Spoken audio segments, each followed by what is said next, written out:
नमस्कार, बहुत स्वागत है आपका। मैं हूं आपके साथ प्रेरणा मिश्रा। दिन दहाड़े में आज चर्चा करेंगे कारगिल विजय दिवस के 25 साल पूरे होने पर अग्निवीरों को बड़ी सौगात मिली है। मध्य प्रदेश, छत्तीसगढ़, उत्तर प्रदेश, ओडिशा और गुजरात सरकार ने राज्य पुलिस भर्ती में आरक्षण देने की घोषणा की है। अब तक 7 राज्य अग्निवीरों के लिए आरक्षण की घोषणा कर चुके हैं।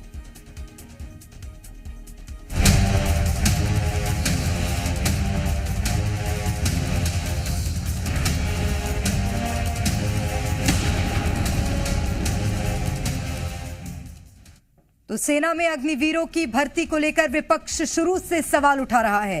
विपक्ष का दावा है कि अग्निवीर योजना युवाओं के हित में नहीं है।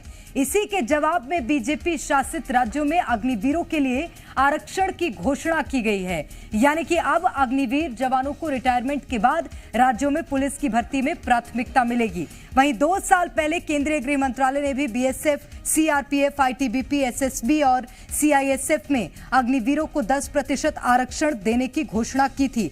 छत्तीसगढ़ के मुख्यमंत्री विष्णुदेव साय ने घोषणा करते हुए कहा कि अग्निवीर जब सेना में सेवा के बाद वापस आएंगे तो उन्हें राज्य पुलिस और फॉरेस्ट गार्ड की भर्ती में आरक्षण के साथ छूट दी जाएगी। वहीं मध्य प्रदेश के मुख्यमंत्री डॉक्टर मोहन यादव ने घोषणा करते हुए कहा कि अग्निवीर जवानों को पुलिस और सशस्त्र बलों की भर्ती में आरक्षण दिया जाएगा।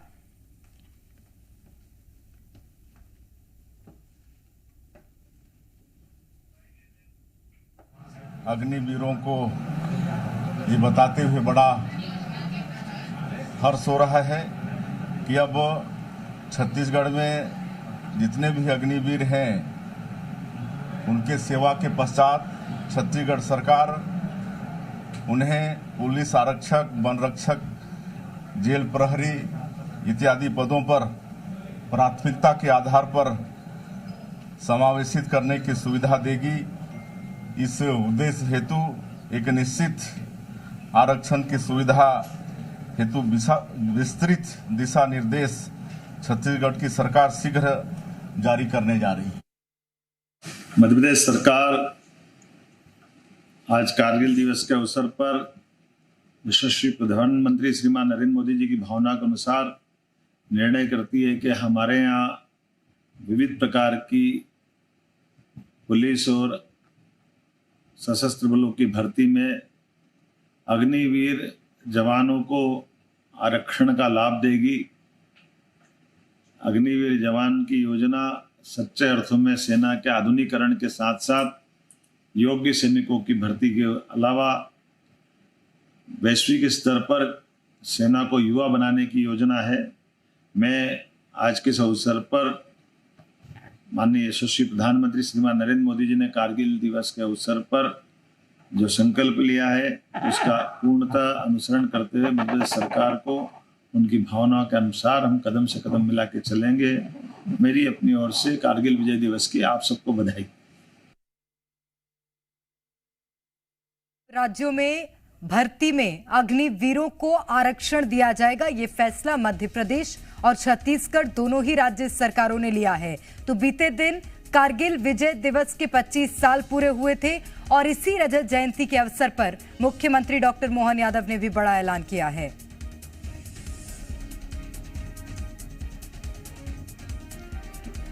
तो अग्निवीरों को आरक्षण दिया जाएगा और चर्चा करेंगे। हमारे साथ हमारे खास मेहमान भी जुड़े हुए हैं। सुनील चौधरी जी हमारे साथ हैं, भारतीय जनता पार्टी से छत्तीसगढ़ की ओर से पक्ष रखेंगे। रवि ग्वालानी जी हमारे साथ छत्तीसगढ़ कांग्रेस से हैं और कांग्रेस का पक्ष रखेंगे। पन्नालाल सिन्हा जी हैं, रिटायर्ड फौजी हैं, जो कि हमारे साथ जुड़े हुए हैं इस चर्चा में। बाबूलाल शर्मा जी भी हमारे साथ होंगे, वरिष्ठ पत्रकार हैं। भारतीय जनता पार्टी मध्य प्रदेश से पक्ष रखेंगी वंदना त्रिपाठी जी और थोड़ी देर में हमें राम पांडे जी भी ज्वाइन करेंगे। सत्य प्रकाश शर्मा जी हमारे साथ मध्य प्रदेश की ओर से वरिष्ठ पत्रकार जुड़े हुए हैं।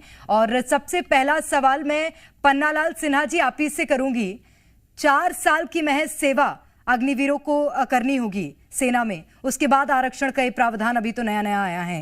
ये कितना सटीक आपको लगता है युवाओं के लिए फैसला लिया गया है केंद्र सरकार द्वारा? जी, सर्वप्रथम मैं कारगिल विजय दिवस की 25वीं वर्षगांठ पर पूरे छत्तीसगढ़ के वासियों को बहुत बहुत बधाई देना चाहता हूं और साथ ही यह आपका प्रश्न जो है कि कितना सटीक बैठेगा, वह उतना ही सटीक बैठेगा जिस प्रकार से हम 4 साल के बाद में अग्निवीर की ट्रेनिंग और सर्विस करके आने के बाद में जी। हम 4 साल के बाद में जब वापस आते हैं तो गवर्नमेंट ने यह ऐलान किया है कि 10% आरक्षण दिया जाएगा, लेकिन मैं समझता हूं कि 10% आरक्षण बहुत कम है। इसे बढ़ाकर कम से कम 27% किया जाना चाहिए। और यह परसेंटेज आगे बढ़ने से हमारे एक सफाई कर्मी से लेकर के कलेक्टर तक जो प्रत्येक पोस्टों पर हमारा अग्निवीर का जो जवान रहेगा, तो यह देश की दशा और दिशा को आगे बढ़ाने में बहुत योगदान करेगा। जिस प्रकार से हमारे छत्तीसगढ़ के मुख्यमंत्री श्री विष्णुदेव साय जी ने कल ही यह ऐलान किया है, उनको भी मैं बहुत बहुत धन्यवाद देता हूं कि छत्तीसगढ़ के लोगों को देशभक्ति का जज्बा के साथ में जो अग्निवीर में जा रहे हैं, वो 4 साल बाद में आएंगे। वन रक्षक, पुलिस और अन्य विभागों में भी उनको आरक्षण दिया जाएगा। यह बहुत ही खुशखबरी बात है। मैं भारतीय जनता पार्टी, क्योंकि छत्तीसगढ़ के पक्ष से ही बात हो रही है, तो मैं छत्तीसगढ़ बीजेपी से ये सवाल करूंगी। सुनील चौधरी जी हमारे साथ बने हुए हैं। सुनील चौधरी जी, एकाएक कैसे याद आ गया कि अग्निवीरों को आरक्षण दिया जा सकता है राज्य में सेवाओं में? जी राम राम, जय जोहार जी। देखिए, विषय एकाएक का नहीं है। कल हमने कारगिल विजय दिवस मनाया है और निश्चित रूप से सेना के शौर्य को और हमारे वीर जवानों के बलिदान को माननीय मोदी जी ने भी याद किया और भारतीय जनता पार्टी के और देश के प्रत्येक व्यक्ति ने कल श्रद्धांजलि अर्पित की है।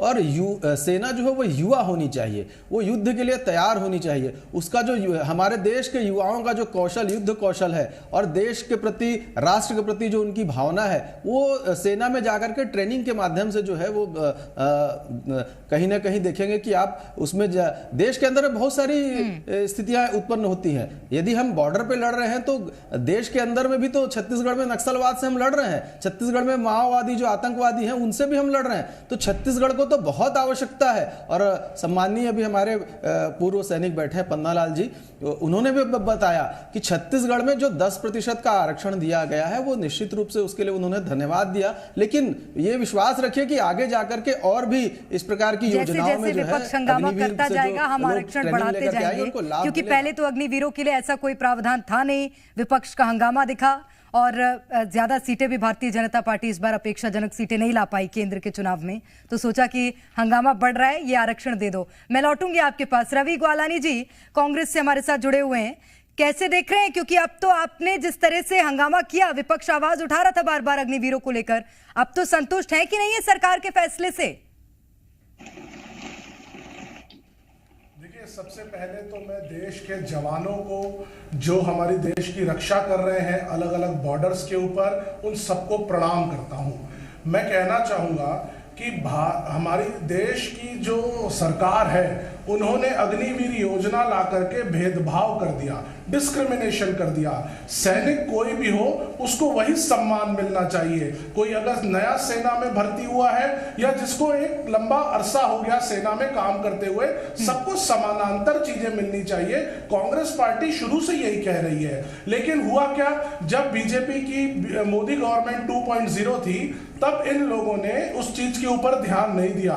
जब 3.0 अभी गवर्नमेंट बनी है, इनके पास उतने नंबर्स नहीं आए हैं। और राहुल गांधी जी ने जिस तरीके से सदन में ये बातें उठाई कि अग्निवीर योजना में डिस्क्रिमिनेशन हो रहा है, शहीदों को सही सम्मानजनक राशियां नहीं मिल रही है, तो भारतीय जनता पार्टी की राज्य सरकारें केंद्र के लिए हुए फैसले को एडजस्ट करने में लगी हुई है, बचाने में लगी हुई है और डैमेज कंट्रोल करने में लगी हुई है। अब जहां तक क्या इनकी किया चीजें जा रहा हो पा रही है है, ये कोशिश कर रही है। मैं समझूंगी, मैं लौटूंगी आपके पास। बाबूलाल शर्मा जी वरिष्ठ पत्रकार हैं, हमारे साथ जुड़े हुए हैं।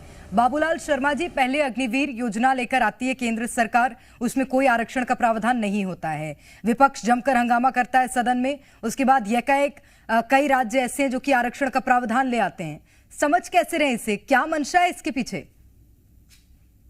अग्निवीरों का 4 साल के बाद जो स्थिति बन रही थी, उसमें निराशा की जो भावना थी, उसमें आशा की किरण जगाने का ये भाजपा सरकारों का प्रयास है। और कारगिल दिवस के दिन इस महत्वपूर्ण का निर्णय लिया गया है और आरक्षक पुलिस, वन रक्षक, वन और जेल प्रहरी जेल, ये 3 ही विभाग के अंदर में घोषणा की गई है।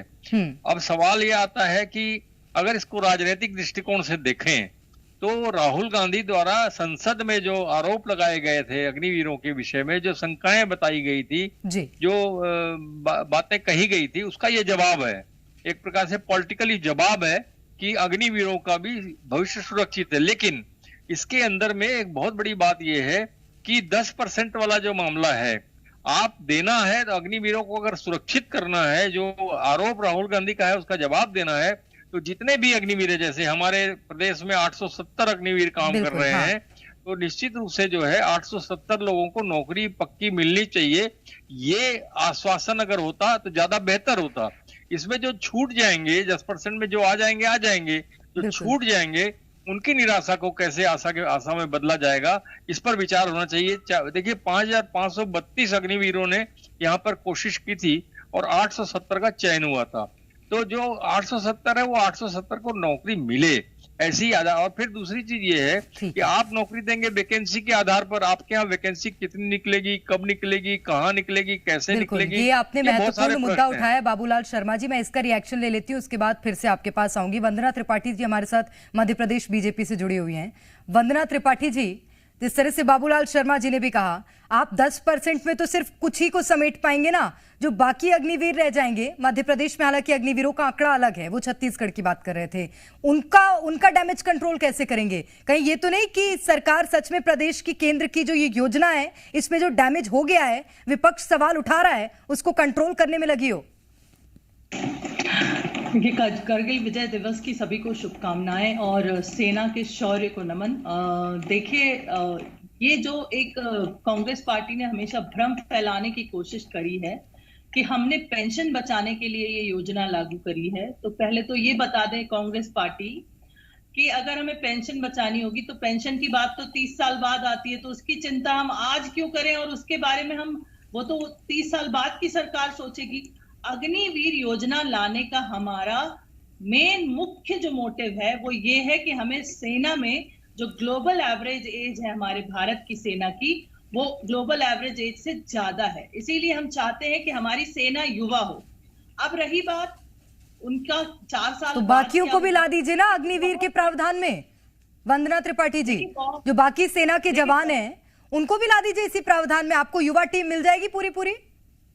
देखिए प्रेरणा जी, बहुत सारी ऐसी कंपनीज हैं, बुद्धिजीवी जो उनके हेड्स हैं, सीईओज हैं, उनने ये ऐलान किया है कि हम आरक्षण देंगे, हम अपनी कंपनीज में जो अग्निवीर हैं उन्हें लेंगे, साथ ही साथ राज्य सरकारें आरक्षण दे रही हैं।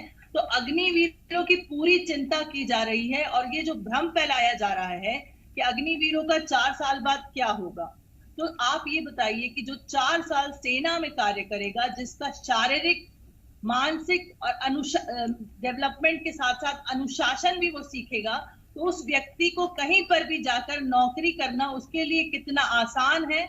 उसके लिए नौकरी देने का कार्य भी राज्य सरकार कर रही है, अलग अलग प्राइवेट कंपनीज भी कर रही हैं। फिर प्रश्न चिन्ह लगाने वाले कांग्रेस पार्टी के लोग कृपया करके ये बता दें कि आप लोगों ने इस स्कीम को क्यों नहीं लाया।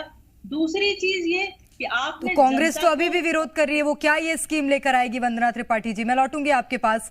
सत्यप्रकाश शर्मा जी हमारे साथ वरिष्ठ पत्रकार हैं, जुड़े हुए हैं, मध्य प्रदेश से पक्ष रखेंगे। सत्यप्रकाश जी, अगर मैं मध्य प्रदेश के लिहाज से आपसे बात करूं, ऐसे कई युवा हैं जो कि अब अग्निवीर में भर्ती हुए हैं इस योजना के अंतर्गत, और उन युवाओं का क्या होगा? 10% आरक्षण तो ठीक है, बाबूलाल शर्मा जी ने एक बहुत महत्वपूर्ण विषय उठाया है कि 10% आरक्षण में जो हो गए भर्ती वो तो ठीक है, लेकिन उसके बाद जो युवा बच रहे हैं उनका क्या होगा 4 साल बाद?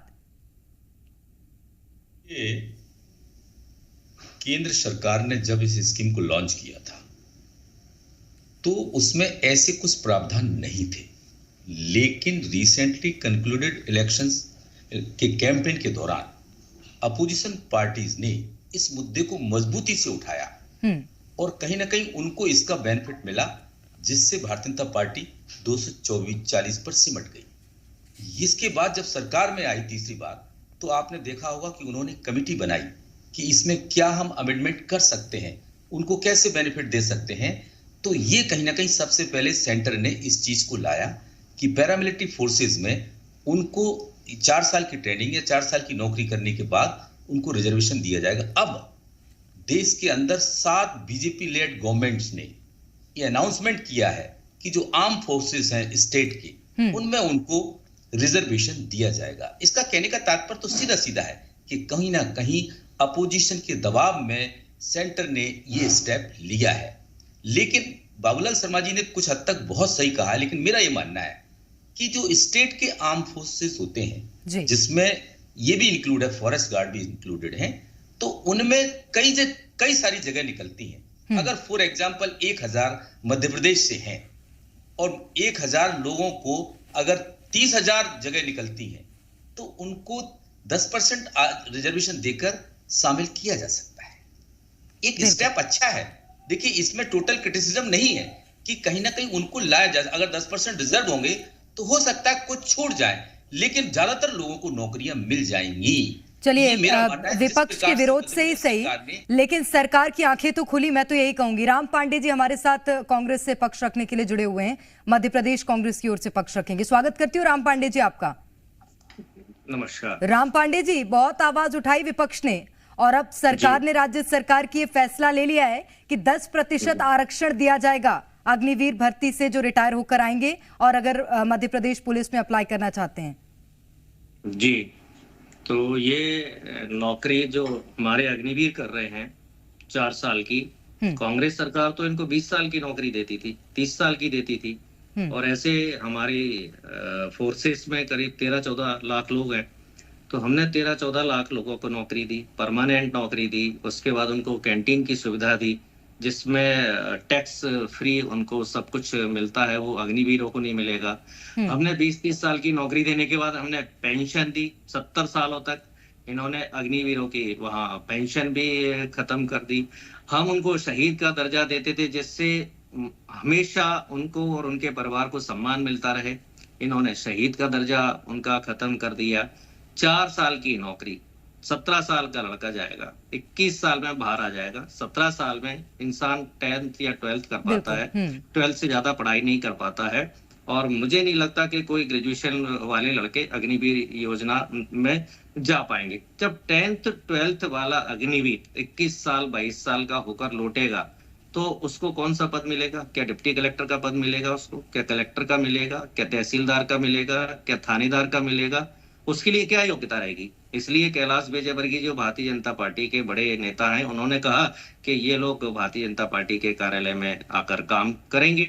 और डबल इंजन की सरकार है और ये योजना केंद्र की है, तो ये कभी उत्तर प्रदेश, कभी राजस्थान, कभी मध्य प्रदेश, ये नाटक क्यों चल रहा है? जब डबल इंजन की सरकार है तो ये फिर केंद्र से लागू होना चाहिए। क्या मोदी जी? मैं ये सवाल पूछ लेती हूँ। सुनील चौधरी जी हमारे साथ छत्तीसगढ़ बीजेपी से जुड़े हैं। सुनील चौधरी जी, फैसला लिया केंद्र ने अग्निवीरों का, फिर ये राज्य क्या खेल रहे हैं? केंद्र की ओर से आने देते ना ये भी फैसला कि आरक्षण दिया जाएगा भर्ती में। देखिए, कांग्रेस जो है वो लगातार विषयों को लेकर के दिग्भ्रमित करने का प्रयास करती है। लोकसभा चुनाव के अंदर में भी इन्होंने यही किया और मुंह की खाए 99 पे आकर के अटक गए। देखिए, ये एक अग्निवीर और सेना भर्ती को एक साथ देखते हैं। अग्निवीर जो है वो अलग विषय है और सेना की जो नियमित भर्ती है वो तो होती ही रहती है। तो हमने अग्निवीर भर्ती करके सेना में भर्ती बंद कर दिया, ऐसा तो नहीं है। अग्निवीरों को लाने की पीछे मंशा क्या थी? केंद्र सरकार की मंशा क्या थी उसके पीछे? बस मंशा वही मंशा मैं आपको बताता हूँ। वही मंशा मैंने पहले ही कहा कि देश के आंतरिक सुरक्षा व्यवस्था के अंदर भी हमें उन लोगों की आवश्यकता पड़नी है। आप देखेंगे छत्तीसगढ़ में माओवाद का दंश हम झेल रहे हैं कि नहीं झेल रहे हैं? आतंकवाद बढ़ रहा है कि नहीं? देश के अंदर में आतंक की घटनाएं हो रही कि नहीं? लोग घुसपैठ करके देश के अंदर आते हैं। आंतरिक सुरक्षा का विषय, यदि हमारे प्रशिक्षित जो जवान है वो वहां से आते हैं और केवल आप सेना का या राज्य सरकार का विषय नहीं है। आप देखेंगे कि बीएसएफ, सीआरएफ और आईटीबीपी सारे में इनको भर्ती की प्राथमिकता है और वहां भर्ती प्रारंभ है। कांग्रेस ये शिगुफा फैलाती रहती कि अग्निवीर आ गए तो सेना में भर्ती बंद हो गई। ये पूरी तरीके से गलत है। पहली बात इस चीज को समझ लें कि वहां भी भर्ती होनी है और यहां के जवान प्रशिक्षित होकर के आएंगे। हाँ, लेकिन निश्चित रूप से कुछ कंपनियां हैं, प्राइवेट सेक्टर है, वो भी इनको आरक्षण देने के पक्ष में है, वो लोग भी इनको भर्ती में लेंगे। तो इनका कहीं पर भविष्य खराब होने वाला नहीं है। कांग्रेस इस प्रकार की बयानबाजी से बचे। अरे ये तो वो लोग हैं जिनके समय में विमान इसलिए नहीं खरीदे जाते थे कि नहीं खरीदना है, ज्यादा हो जाएंगे। अरे भैया, सेना की दुर्गति, गोली वहां पर सर काट करके जवानों का लोग फुटबॉल खेल लेते थे, लेकिन ये गोली नहीं मार सकते थे कि पूछना पड़ता था। मोदी की सरकार आने के बाद जवानों को यह हौसला मिला कि यदि कोई आपकी तरफ आंख उठा करके देखे तो उसकी आंख निकाल लो। तो ये हौसला मिलने वाली बात है। और वैसी आंतरिक व्यवस्था में भी भारतीय जनता पार्टी इसको लेकर बहुत प्रिपेयर नहीं लग रही है। सुनील चौधरी जी, देश की आंतरिक सुरक्षा भी कैसे होती है, वही जवान तो करते हैं ना। मुझे लगता है अभी आपको थोड़ा सा और चर्चा और बैठकों की जरूरत पड़ेगी अगर इस विषय पर जवाब देना है तो। रवि ग्वालानी जी हमारे साथ जुड़े हुए कांग्रेस से।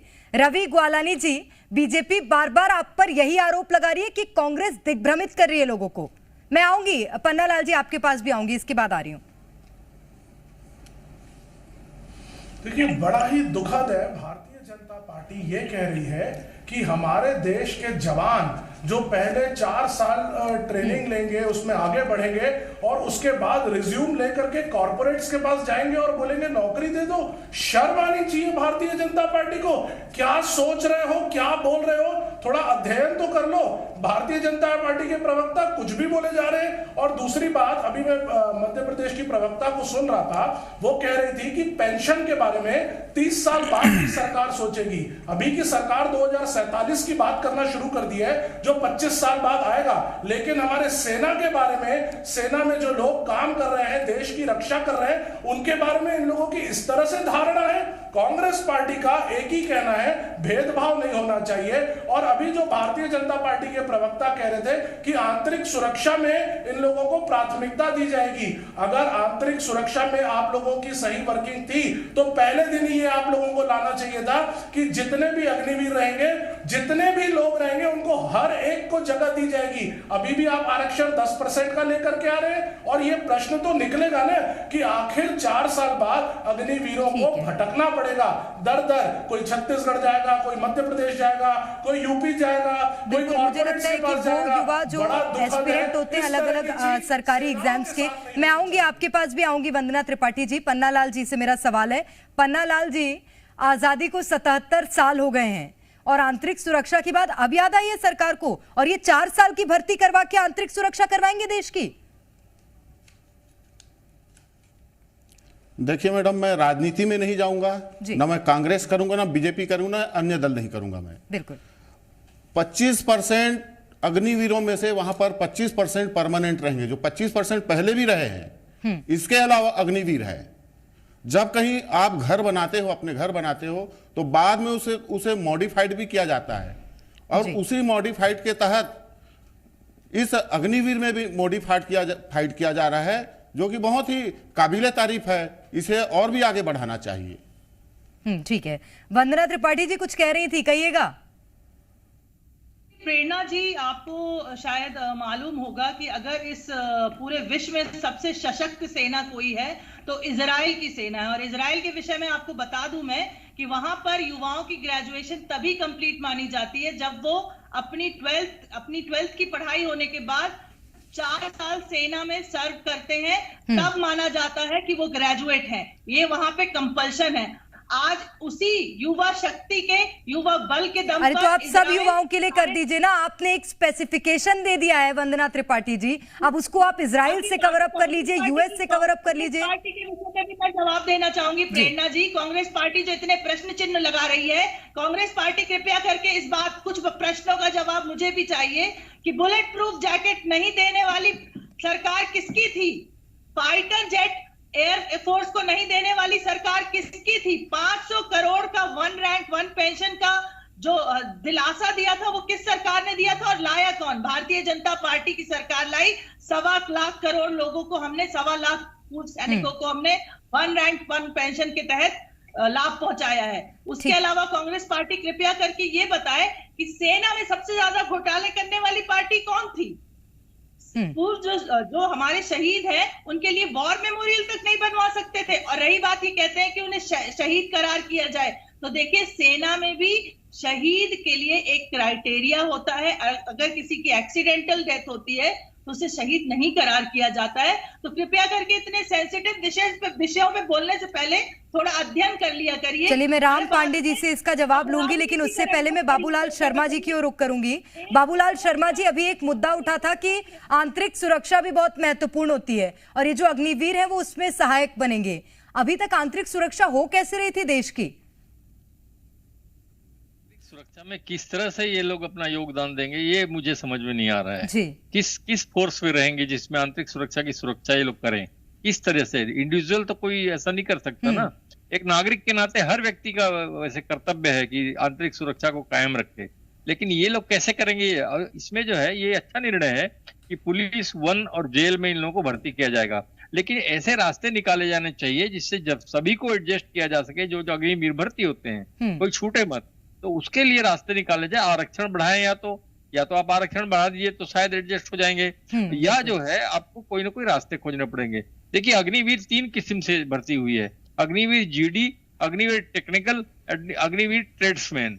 तो ये जो टेक्निकल शब्द जो है, कई टेक्निकल आप पुलिस में ले रहे हैं, वन में ले रहे हैं, जेल में ले रहे हैं, वहां तक ठीक है। तो ये टेक्निकल वालों को जो है किसी टेक्निकल इंस्टीट्यूट में, संस्थाओं में एडजस्ट करने का प्रयास भी होना चाहिए। या ट्रेड्समैन के लिए एक डाउट है बाबूलाल शर्मा जी मेरा भी, कि अगर इस तरह की भर्तियां हम करेंगे, आरक्षण को अगर और ज्यादा बढ़ा दिया जाता है, तो उन युवाओं का क्या होगा जो सालों से तैयारी कर रहे हैं? वैसे ही कुछ युवा तो कैटेगरीज और रिजर्वेशन की वजह से रह जाते हैं, वो ये आरोप लगाते हैं बार बार। ऊपर से अगर एक और रिजर्वेशन आ जाएगा अग्निवीर का, तो बाकी जो बचे युवा हैं उनमें भी तनाव बढ़ेगा। देखिए, मैं यही तो कह रहा हूँ कि आप अगर करना चाहते हैं तो सबको करिए, तो करने के रास्ते बता रहा हूं मैं।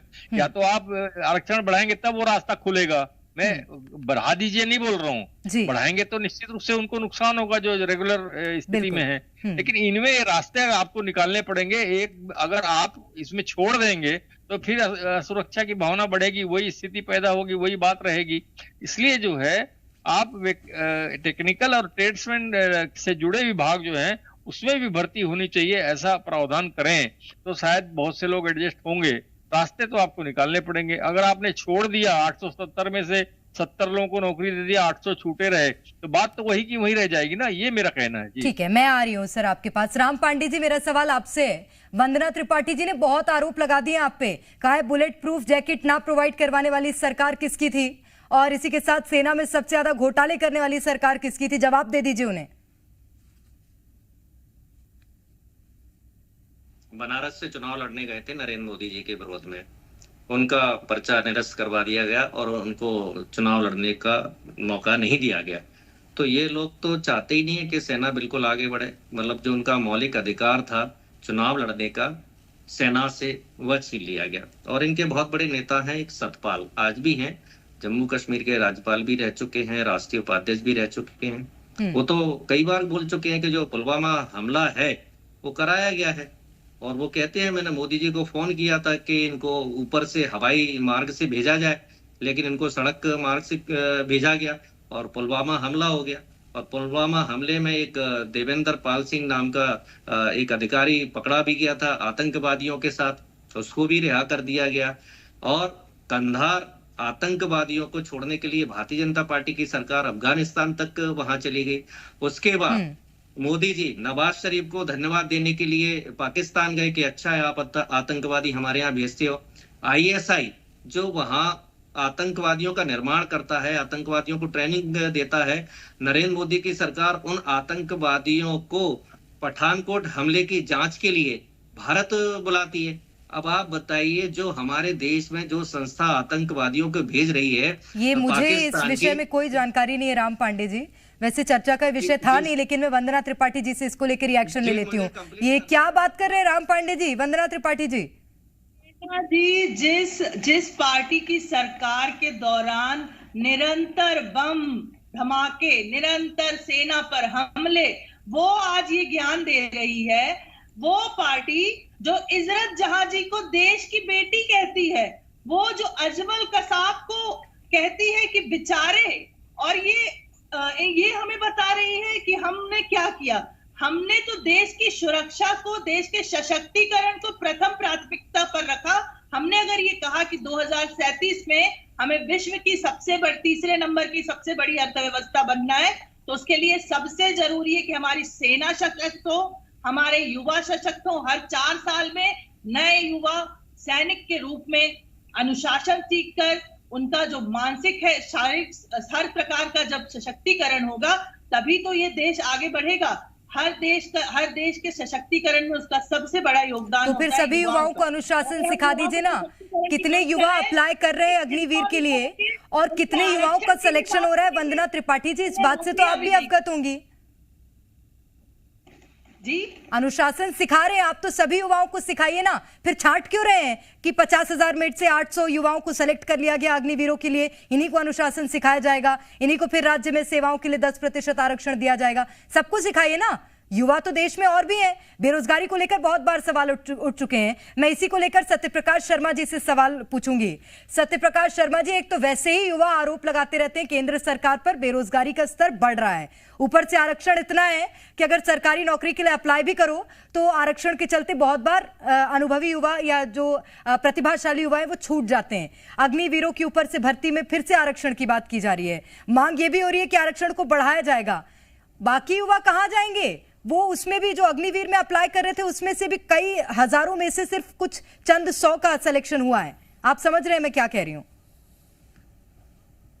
सवाल पर के जवाब पर आऊंगा। उससे पहले यहाँ हमारे जो साथी पैनलिस्ट हैं उनमें से किसी ने एक चीज कही थी, भारत की जब आर्थिक बोझ की स्टडी आती है जी, उसमें ये माना जाता है कि यहाँ पर पेंशन में बहुत सारा पैसा खर्च होता है। पेंशन 2005 में भारतीय जनता पार्टी की सरकार ने देश में पेंशन बंद की। पहला सवाल, अग्निवीर जो है ना, देश के अंदर जो फौज है वो लगभग 15.5 लाख सोल्जर्स हैं। ऐसे में अगर इनको रेगुलर रिक्रूटमेंट दिया जाएगा तो इनको पेंशन देना पड़ेगी। और ये उन देशों में है जिन देशों में ओल्ड एज पेंशन इतने ह्यूज अमाउंट में दी जाती है कि रिटायरमेंट के बाद पेंशन की आवश्यकता नहीं होती है। पहला सवाल। दूसरी चीज, एक चीज है कि जैसे सेंटर से वो वापस आए तो ये स्टेट के युवाओं पर बर्डन, यानी स्टेट की सरकार पर बर्डन होगा। वो 10% स्टेट के लोगों को मिलेगा जिनको रोजगार नहीं मिला है। बिल्कुल। तो अगर उनको वही सेंटर में ही कहीं रिक्रूट कर लिया जाए दूसरी जगह तो ये बेहतर डिसीजन होता। लेकिन ये तय है। सत्यप्रकाश शर्मा जी, इस बीच एक और सवाल है मेरा कि वो 4 साल ही क्यों? उसको भी तो बढ़ाया जा सकता है ना। आप यहाँ वहां एडजस्ट करने की बात कह रहे हैं, बार बार राज्य सरकारें ये कह रही है हम यहाँ एडजस्ट कर देंगे, वहां एडजस्ट कर देंगे। वो 4 साल, मान लिया कि अगर पेंशन को की जो राशि है उसको कंट्रोल करने की भी कोशिश केंद्र सरकार कर रही है तो आप सेवा अवधि को आगे बढ़ा दो ना। वो लोग भी तो सेवाएं दे ही रहे हैं। और मुझे लगता है कि आगामी 10 साल तक कोई भी युवा इतना वृद्ध नहीं हो जाता है कि वो सेवाएं दे ना सके, सेना के लिए खास तौर पर। देखिए, फौज में 2 स्ट्रीम्स होना, जबकि वो एक क्रूशियल सेक्टर है देश की सुरक्षा के लिए। ये न्यायोचित कदम मुझे तो नजर नहीं आता है किसी भी सरकार ने लिया हो, क्योंकि वहां हम बाइफरकेट करना कहीं ना कहीं डिस्क्रिमिनेशन पैदा कर रहे हैं, जिसके कारण देश के युवा में वो जोश नहीं रहेगा। लेकिन हाँ, अगर ट्रेनिंग देने का ही केवल उद्देश्य है तो जरूर अगर देश भावना से उनको ट्रेंड किया जाएगा तो वो अगर स्टेट में आएंगे या सेंटर के दूसरे डिपार्टमेंट्स में आएंगे तो उनके अंदर देश प्रेम की भावना आएगी। इसका ये भी एक पहलू है। लेकिन मेजर जो पहलू है, कहीं ना कहीं देश के अंदर एक बड़ा बोझ पेंशन है, इसको कोई अस्वीकार नहीं कर सकता। उसको स्लोली रिलीज करने की तरफ हर सरकार को कदम बिल्कुल, लेकिन मुझे लगता है कि केंद्र सरकार ये एक्सेप्ट भी नहीं कर रही है कि उसको स्लोली हम रिलीज कर रहे हैं। मैं लौटूंगी आपके पास सत्यप्रकाश शर्मा जी। पन्नालाल सिन्हा जी, मेरा सवाल आपसे है। 4 साल की सेवा है सिर्फ अग्निवीरों की। उस 4 साल में भारतीय जनता पार्टी ये दावा कर रही है कि हमें युवा सैनिक मिलेंगे। 4 साल तो इंसान को किसी भी चीज से लगाव लगाने में ही लग जाते हैं। वो अपनी जब तक सेवाओं को समझ पाएगा कि उसको देश से कितना प्यार है, तब तक तो उसकी सेवा समाप्त हो जाएगी। जी नहीं मैडम, 4 साल की सेवा में या 4 साल बहुत बड़ा होता है। यह नहीं कि ये ट्रेनिंग के दौरान ही।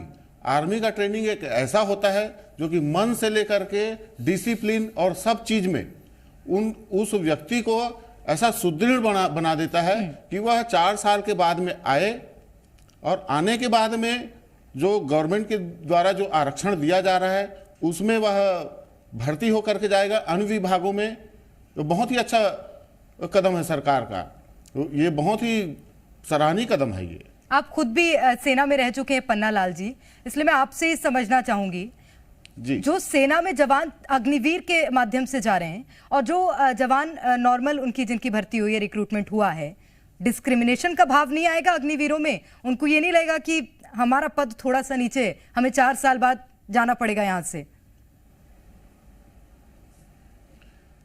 बहन जी, 17 साल में आप भर्ती होते हैं और 21 साल में आप रिटायरमेंट हो जाते हैं। 21 साल के बाद में आपका तो उम्र तो बाकी है, और भी पढ़ाई कर सकते हैं आप। पढ़ाई करने के बाद में यूपीएससी भी कर सकते हैं आप, और अन्य विभागों में ट्राई कर सकते हैं आप। उसमें भी जो आरक्षण मिलेगा आपको, आरक्षण नहीं भी देगा तो आप चलिए, मैं सम्मान करती हूँ आपके इस जवाब का पन्ना लाल जी, लेकिन मुझे लगता है कि आप भी समझते होंगे कि एक जवान को जब सेना में भर्ती होना होता है तो उसे किस किस प्रकार के टेस्ट से गुजरना होता है। इतनी तैयारी वो करे ही क्यों अगर उसे 4 साल सेवाएं देनी हो तो। सुनील चौधरी जी भारतीय जनता पार्टी से हमारे साथ बने हुए हैं। मैं लौट रही हूँ, वंदना त्रिपाठी जी आपके पास आऊंगी मैं। सुनील चौधरी जी, इस अवधि को भी तो आगे बढ़ाया जा सकता है, ये क्यों केंद्र सरकार फैसला नहीं ले पा रही है?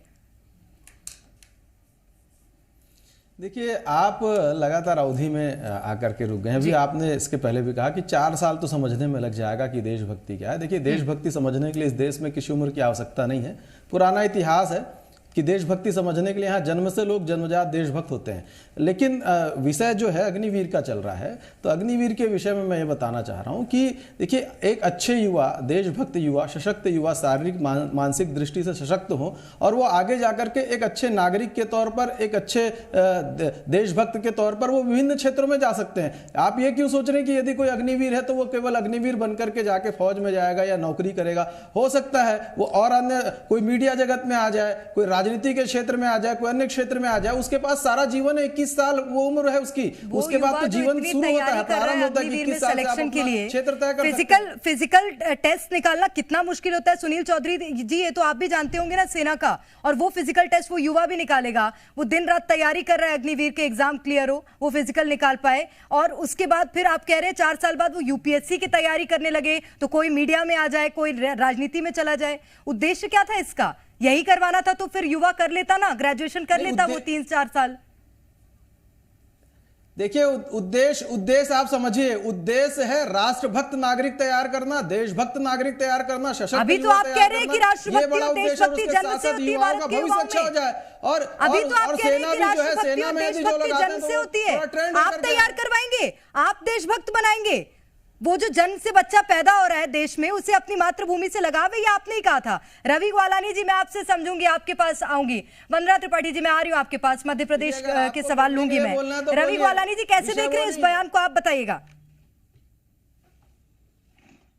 बड़ा ही दुखद है, भारतीय जनता पार्टी पूरी तरीके से कंफ्यूज्ड है, डैमेज कंट्रोल करने की कोशिश कर रही है। एक व्यक्ति जो देश में पैदा होता है, जैसे ही वो स्कूल जाना शुरू करता है, सबसे पहले उसको 15 अगस्त, 26 जनवरी, 2 अक्टूबर और देश के बारे में पढ़ाया जाता है। उसके अंदर राष्ट्रभक्ति बचपन से ही आ जाती है। अब भारतीय जनता पार्टी ये कह रही है कि ये लोग देशभक्त बनाएंगे और युवा बनाएंगे।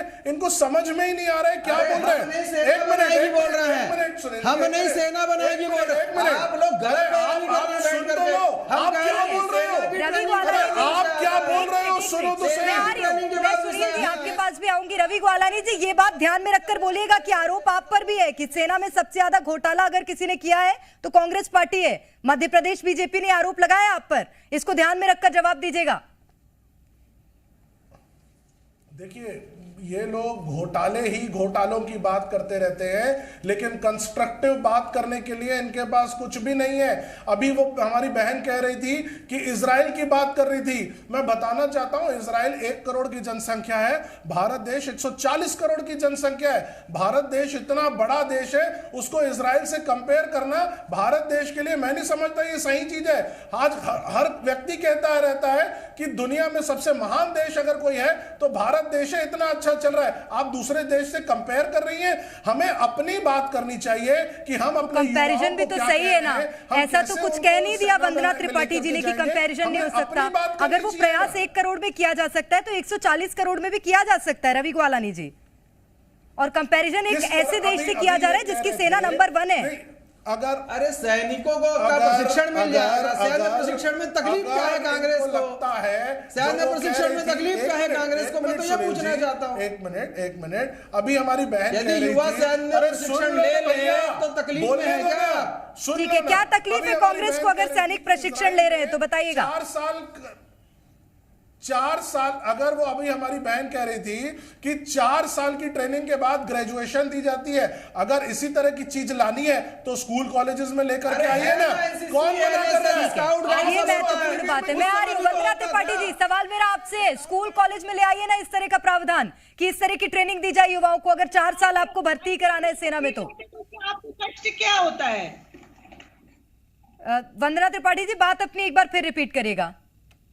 देखिए, ये एक एग्जाम्पल था कि इजराइल में ऐसा होता है। मैंने ये नहीं कहा कि जो इजराइल में चल रहा है वो भारत में होने लगेगा। भारत अपने आप में एक सशक्त देश है। और देखिए प्रेरणा जी, आप भी बार बार ये विषय उठा रही हैं। कांग्रेस पार्टी पहले तो ये बता दे कि तेजस को डब्बे में बंद करके रखने का कार्य किसने किया था? फाइटर जेट्स ना देने का कार्य किसने किया था कि ज्यादा विमान हो जाएंगे? तो देश की सुरक्षा की, देश के सशक्तिकरण की जब जब बात आती है कांग्रेस पार्टी को हमेशा तकलीफ होती है। अभी तो इन्होंने यूनियन बजट का भी विरोध किया। तो भारतीय जनता पार्टी कोई भी नई अच्छी स्कीम लाए तो ये इनका ये फंडा है कि ये विपक्ष, स्वस्थ विपक्ष का परिचय कभी नहीं देंगे। देखिए, हम जो अग्निवीर हैं उनको मंथली सैलरी दे रहे हैं, एक अच्छा अमाउंट दे रहे हैं, 4 साल की मंथली सैलरी, और वो भी उस उम्र के दायरे में दे रहे हैं आप जिस उम्र के दायरे में एक बच्चा पढ़ाई करता है, कॉलेज में ग्रेजुएशन ले रहा होता है, उसमें आप मंथली सैलरी दे रहे हैं युवाओं को, और उसके लिए वो जी जान से मेहनत कर रहा है सिर्फ 4 साल के लिए। चलिए, वो मेरा विषय नहीं है। राम पांडे जी, बहुत से आरोप आप पर वंदना त्रिपाठी जी ने लगाए हैं, उसका जवाब दे दीजिएगा। उसके बाद ये भी बता दीजिएगा कि आपने सेना में क्या किया था जो भारतीय जनता पार्टी नहीं कर पाई। कांग्रेस बार बार अगर आरोप लगा रही है। देखिए, बीजेपी हमेशा झूठ बोलती है, झूठे आरोप लगाती है। बीजेपी ने आरोप लगाया था कि काला धन स्विस बैंक में जमा है, तो मोदी जी ने क्या कहा 15-15 लाख आएंगे, वो झूठा निकला।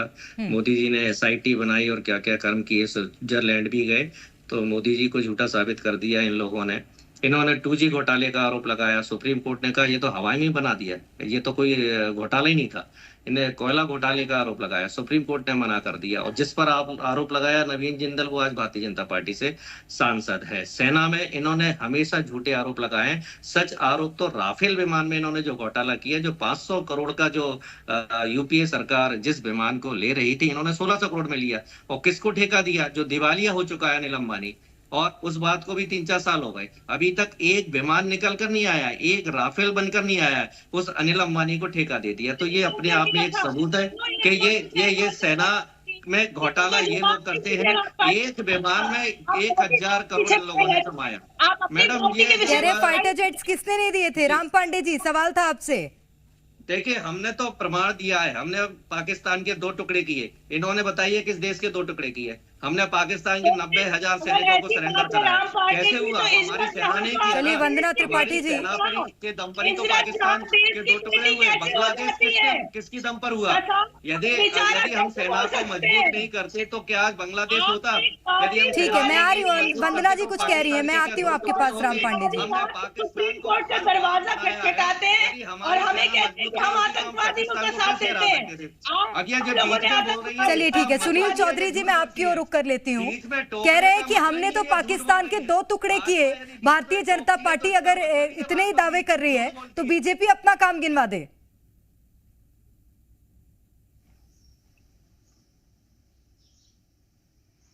इन्होंने ये क्या बात करेंगे?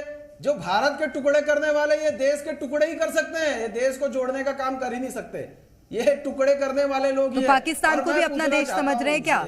पाकिस्तान के 2 टुकड़े किए, ये पूछ रहे हैं ना। सैन्य प्रशिक्षण प्राप्त हो जाएगा तो क्या दिक्कत है युवाओं को? इस प्रश्न का जवाब देंगे आप कि सैन्य प्रशिक्षित यदि युवा इस देश के हैं तो कांग्रेस पार्टी को क्या तकलीफ है? यदि युवा हमारा सैन्य प्रशिक्षित हो जाएगा, सेना में प्रशिक्षण प्राप्त करके आएगा, अच्छा नागरिक बनेगा और भविष्य में उसके लिए नौकरियों के भी द्वार खुले रहेंगे, तो कांग्रेस के पेट में दर्द हो रहा है, क्यों हो रहा है? जरा इसको बता दो। और नक्सलवाद से पीड़ित राज्य है। माननीय बाबूलाल शर्मा जी हमको आप छत्तीसगढ़ छोड़िए, देश भर के अलग अलग राज्यों में इस तरह के फैसले लिए गए, नक्सलवाद पर तो अभी बात ही नहीं हो रही है। मैं आऊंगी बाबूलाल शर्मा जी, मेरा सवाल आपसे है। ठीक है, मैं आ रही हूँ, 1 मिनट। बाबूलाल शर्मा जी, सवाल मेरा आपसे है, ये जो फैसला लिया गया है आरक्षण का, राजनीति से प्रेरित फैसला है क्या? किसी दबाव में केंद्र सरकार की ओर से ये निर्देश जारी किए राज्यों को कि फैसला ले लिया जाए? देखिए, केंद्र ने जारी किए निर्देश, ये तो मैं स्पष्ट रूप से नहीं कहूंगा, लेकिन ये है, मैंने पहले ही शब्द में कहा था अपनी बात शुरू करने के समय में कि ये अगर अब राजनीतिक दृष्टिकोण से देखें इसको, तो राहुल गांधी के आरोप का जवाब है, देने का प्रयास है। जो उन्होंने कहा था कि अग्निवीर को हम बंद कर देंगे, अग्निवीर इसलिए खराब है। तो आप देखिए, रिटायरमेंट के बाद में जो है सेना के जवानों को भी प्राथमिकता दी जाती है नौकरियों में, आपको शायद पता होगा। बिल्कुल। तो वो रिटायरमेंट के बाद भी सेना में है, और इनको जो है 4 साल के बाद जो है नहीं था, तो ये 10% देने का प्रयास करके उनको खुश करने का प्रयास किया है, और राजनीतिक रूप से राहुल गांधी का जवाब देने का प्रयास किया है कि ये अच्छी योजना है। अब सवाल ये पैदा होता है कि जो सेना में रेगुलर भर्ती होती है, उतनी मेहनत करने के बाद अग्निवीर भर्ती हो रही है, तो वो तो लायबल है, सेना में जाने की योग्यता रखते हैं, तभी तो वो अग्निवीर चयन हुआ उनका। तो करना ये चाहिए कि 4 साल की सेवा के बाद में इनको रेगुलर सेना में भर्ती कर लिया जाना चाहिए योग्यता के आधार पर। आप उनकी योग्यता को देख लें, अगर योग्य हैं तो उनको सेना में कन्वर्ट कर देना चाहिए। और एक बार एक विचार उठा भी था ये कि जिन लोगों को ट्रेंड कर लिया गया है उनको समाज में खुला क्यों छोड़ा जाए, दर दर भटकने को क्यों छोड़ा जाए, उनको नौकरी के लिए दर दर घूमने की जरूरत ना पड़े और सेना में उनको समाहित कर लिया जाए। वो ट्रेंड तो हो ही चुके हैं, तो वो स्थिति जो है वो उस पर विचार होना चाहिए उस तरह, ताकि स्थायी रूप से वो 32 साल बाद रिटायर होकर के अपना जीवन भर जो अच्छी स्थिति जिए, और उसके बाद रिटायर होने के बाद में जो है वो उनको जो सेना से रिटायर लोगों का प्राथमिकता मिलती है उसमें और नौकरियां मिल जाती हैं।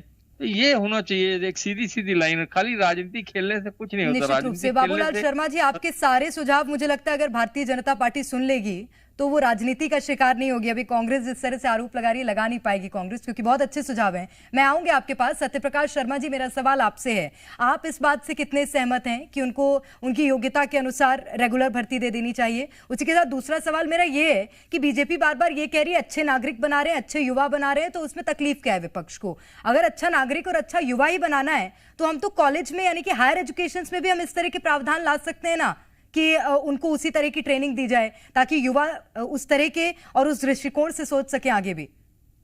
प्रेरणा जी, आपने बहुत अच्छा सवाल किया है।